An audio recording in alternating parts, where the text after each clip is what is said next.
खुलुमबाय लोगोफोर, आं नीलिमा बाला ब्रह्म। नोंथांमोनखौ एनबि ब्रह्म चेनेलाव गोजोन फुंबिलिनि बयनिसिमबो गाहाम हामलायथि बावहरग्रोनाय जाबाय। आं दिनै नोंथांमोननि सिगाङाव दिनैनि सानसेनि फानजामुथिखौ फरायथिनो लादों। आसा खालामो नोंथांमोना भिडिअखौ नायना मोजां मोनगोन। नोंथांमोना भिडिअखौ नायना मोजां मोनोब्ला लाइक, साबस्क्राइब, कमेन्ट आरो शेयार खालामनानै होलांब्लानो जाबाय।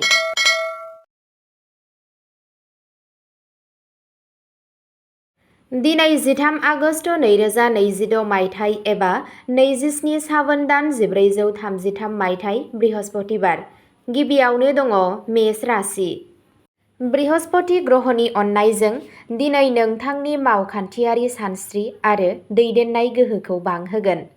नोंथांनि बिथांखिफोरा खामानि थिलियाव मावफुंजागोन, जायनि थाखाय सामलायगिरि थाखोआ नोंथांनि नोजोरखौ बाख्नायगोन।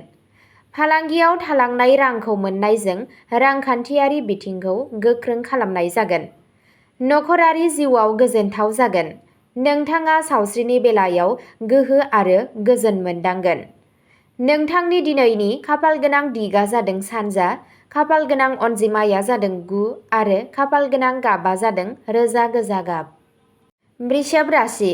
दिनैनि साना नोंथांनि मोगथाङारि रोंग'थि आरो आखा-फाखायाव मोनसे जौगानाय लाबोगोन।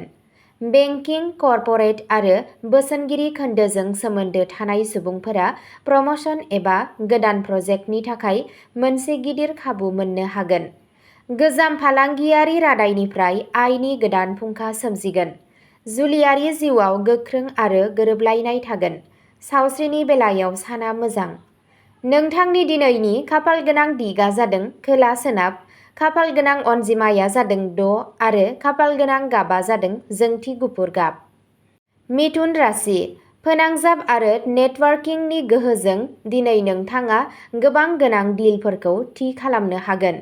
बिजिरसंनाय, आईटी, मेडिया आरो लिरनायजों सोमोन्दो थानाय रोंग'थि गोनां रोंग'साफोरनि थाखाय बेयो मोनसे जाफुंसारनाय सान।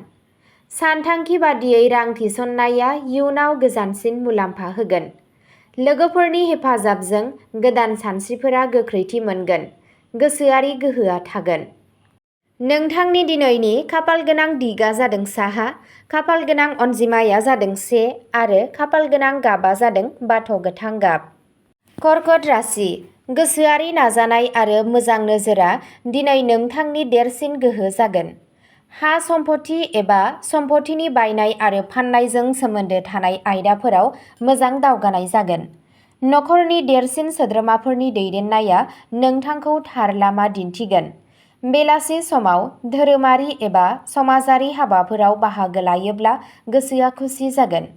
नोंथांनि दिनैनि खाफालगोनां दिगा जादों सा-सोनाब, खाफालगोनां अनजिमाया जादों 7 आरो खाफालगोनां गाबआ जादों मुक्ताबादी गुफुर गाब। सिंह राशि। नोंथांनि गोख्रै थिरांथा लानो हानाय गोहो आरो गोहोमथिया नोंथांखौ दिनै खामानि थिलियाव सिगां सारियाव गसंनानै लाखिगोन। सोरखार एबा खुंथायारि थाखोआव थालांनाय खामानिफोरा दिनै गोख्रोंनिफ्राय गोख्रोंसिन जागोन। गोदान फालांगियारि थांखिफोर मोन्नायनि गोबां खाबु दं, जाय इयुनखौ रैखाथि होगोन। जिउनि लोगोरिजों सोमोन्दोआ साबसिन जागोन। गोहोनि थाखोआ गोजौ थागोन।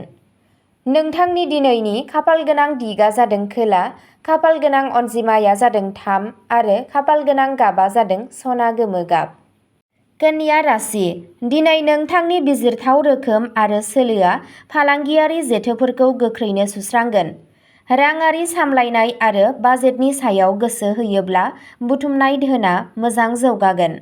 बादायारि आनजादफोराव बाहागो लानाय फरायसाफोरा सानस्लाबै फिथाइ मोनगोन। सावस्रिया मोजां जागोन। आदाराव समानथि लाखि। नोंथांनि दिनैनि खाफालगोनां दिगा जादों सा-सानजा, खाफालगोनां अनजिमाया जादों 8 आरो खाफालगोनां गाबआ जादों गोमो गाब। तुला राशि। डिजाइनिं, आर्ट, ल' आरो कनसालटेन्सिनि फालांगिजों सोमोन्दो थानाय सुबुंफोरनि थाखाय दिनैनि साना जर'खायै गाहाम। बाहागोदारियाव गोदान नोजोरआ मोनसे देरहासारनाय थासारि सोमजिहोगोन। समाजारि मान-सन्मानआ बांगोन आरो गोदान गोहोम खोख्लैग्राफोरजों सोमोन्दो लाखिगोन। मोजां मोनज्लायनायनि जिउआव मोनसे गोजोनथाव फिथाइ फैगोन। नोंथांनि दिनैनि खाफाल गोनां दिगा जादों सोनाब, खाफाल गोनां अनजिमाया जादों 2 आरो खाफाल गोनां गाबा जादों गलापि गाब। वृश्चिक राशि, नोंथांनि नांथाबनाय आरो सिफायनो हायै थिरांथाया गोब्राबसिन खामानिखौ गोरलैसिन खालामगोन। बिरोंदामिन, दिहुनथाय आरो इनफ्रास्ट्राकचारनि बिथिङाव गोबां राङारि मुलाम्फानि नेरसोन दं। नोंथाङा मावख'आव नोंथांनि लोगोफोरनिफ्राय आबुं हेफाजाब मोनगोन। न'आव गोजोन थागोन आरो सावस्रिया मोजां जागोन। नोंथांनि दिनैनि खाफाल गोनां दिगा जादों खोला-सानजा, खाफाल गोनां अनजिमाया जादों 4 आरो खाफाल गोनां गाबा जादों मै गाब। धनु राशि, बृहस्पतिबारनि बे साना नोंथांनि गियान, रोंगौथि आरो खामानि मावनायनि आदबनि थाखाय नोंथांखौ जर'खा मान होगोन। सोलोंथायारि, आयेनारि आरो रांखान्थियारि बिथिङाव सुबुंफोरनि मान-सन्मानखौ बांहोगोन। आयनि गोदान फुंखा जौगानायजों गोसोआ खुसि जागोन। नखराव गथ'फोरनि जौगानायाव गोजोननाय मोनगोन। सावस्रिया मोजां जागोन। नोंथांनि दिनैनि खाफाल गोनां दिगा जादों सा-सानजा, खाफाल गोनां अनजिमाया जादों 12 आरो खाफाल गोनां गाबा जादों गेरुवा गाब। मकर राशि, आदब खान्थियाव आब्रुथि आरो रोखाथिया नोंथांखौ दिनै फालांगियारि थांखिफोरनि खाथियाव लांगोन।